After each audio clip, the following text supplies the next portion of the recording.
siang, Kak. Siang. Silakan duduk, Kak. Iya, terima kasih. Apakah ini benar dengan saudari Aisyah? Iya, betul. Nah, lalu yang ini siapanya ya? Saya kakaknya Aisyah. Oh, kakaknya. Salam kenal ya, Kak.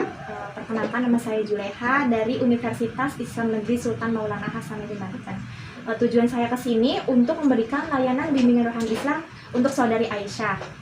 Sebelumnya, apakah pernah mengikuti layanan bimbingan ini? Belum, Kak. Belum, Kak, baru kali ini. Baru pertama kali dan kebetulan sama saya ya. Lalu sebelumnya ada yang ingin ditanyakan? Bimbingan rohani Islam itu seperti apa ya, Kak? Jadi, bimbingan rohani Islam adalah suatu usaha pemberian bantuan kepada pasien atau seseorang yang mengalami kesulitan. Nah, pemberian bantuan ini berupa pertolongan di bidang mental dan spiritual yang bertujuan untuk mengatasi kesulitan yang dialami oleh pasien dengan kemampuan yang ada pada dirinya sendiri melalui iman dan takwa. Untuk bimbingan rohani ini dikenakan biaya atau memerlukan obat dari dokter nggak, Bu?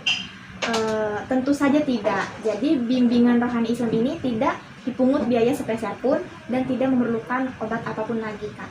Oh iya, baik, Kak. Lalu bagaimana keadaan Aisyah? Sudah berapa hari sakit? Sudah 3 hari ke sini, Kak. Iya, tapi masih kadang-kadang suka kambuh gitu, Kak. Padahal obat yang dikasih yang sudah disarankan oleh dokter udah hampir habis, tapi kondisinya masih sering kambuh kayak gitu, Kak. Terus apalagi yang Aisyah keluhkan? Suka vertigo, tiba-tiba mual gitu, terus masih sering pusing dan kayak kehilangan keseimbangan gitu, Kak. Iya, Kak, kadang suka kambuh tiba-tiba, apalagi pas masuk jam sholat, kadang suka skip karena saking sempoyongannya. Terus sekarang udah sholat zuhur? Belum, Kak, buat berdiri, buat ngambil wudhu aja kadang nggak kuat, Kak, saking nggak kuatnya. Nah, kalau Aisyah tidak kuat ngambil wudhu, berdiri nggak kuat gitu ya buat ngambil wudhu, nah bisa diganti dengan tayamum. Tayamum itu caranya gimana ya, Kak? Oke, saya akan coba praktekkan ya. Jadi, pertama-tama kita membaca lafaz basmalah terlebih dahulu. Setelah itu, kedua tangan kita tempelkan ke dinding. Nah, setelah ditempelkan, kita sejajarkan lalu kita tepukkan seperti ini. Nah, setelah itu kita usapkan ke wajah. Setelah dari wajah, kita tempelkan lagi kedua tangan kita ke dinding. Lalu lakukan hal yang seperti sebelumnya.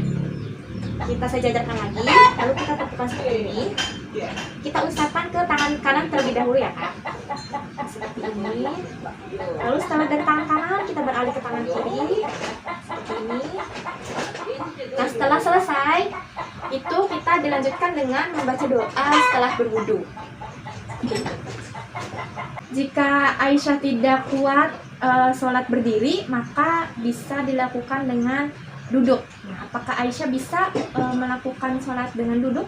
Insya Allah bisa, Kak, saya pernah melihatnya di YouTube. Alhamdulillah jika Aisyah bisa melakukan sholat dengan duduk ya. Dan jika tidak kuat untuk wudhu, lakukan tayamum seperti tadi ya.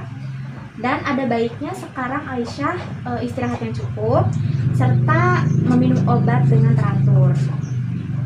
Apakah ada yang ingin ditanyakan lagi?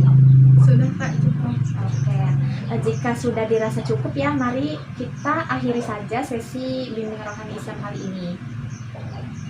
Iya, Kak, terima kasih. Ya, saya pamit dulu ya. Semoga Aisyah lekas sembuh ya. Saya pamit dulu ya.